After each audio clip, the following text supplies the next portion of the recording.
The kayak was an invention of the Eskimo, a tiny boat made of animal skin and bones used for hunting in frigid northern waters. The word kayak means man's or hunter's boat, an essential tool in the icy struggle between life and death.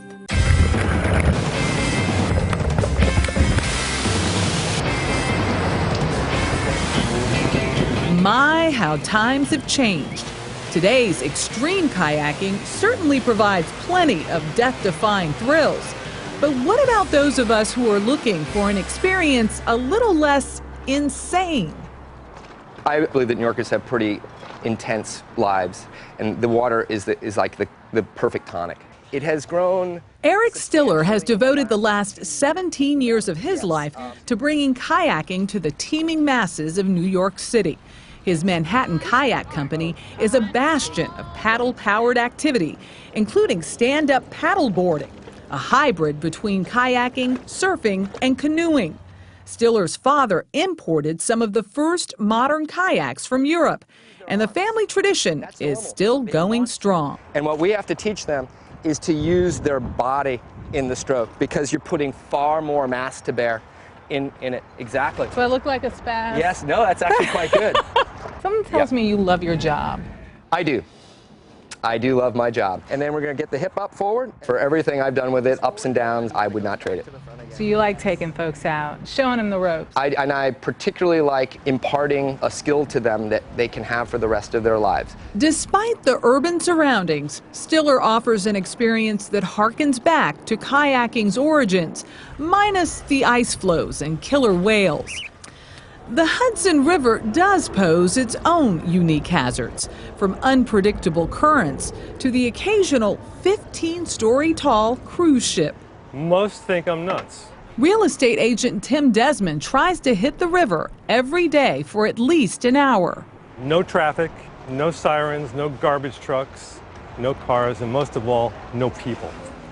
Chalk up the relative lack of crowds to the fear of taking a dip in these waters. Back in the 1970s, the lower Hudson was recognized as one of the more polluted waterways in the country. Decades of cleanup have resulted in a river that's now safe for swimming. And while the word kayak can be translated as man's boat, you'll find no shortage of women taking to the water. Just ask paddleboarder Amy Flynn.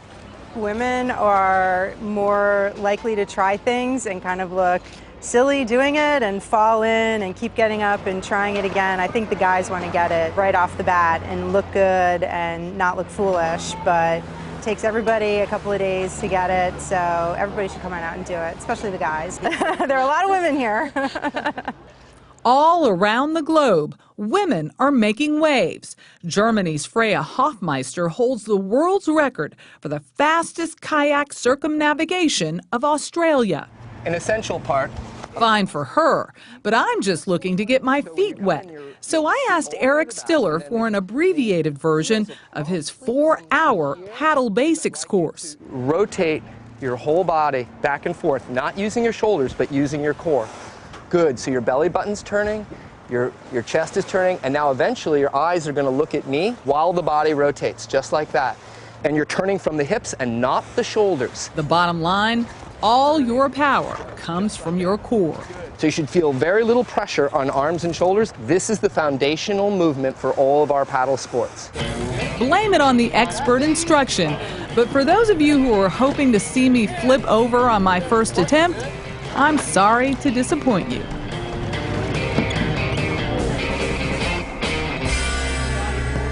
Women in kayaking, we don't just look good, we are good.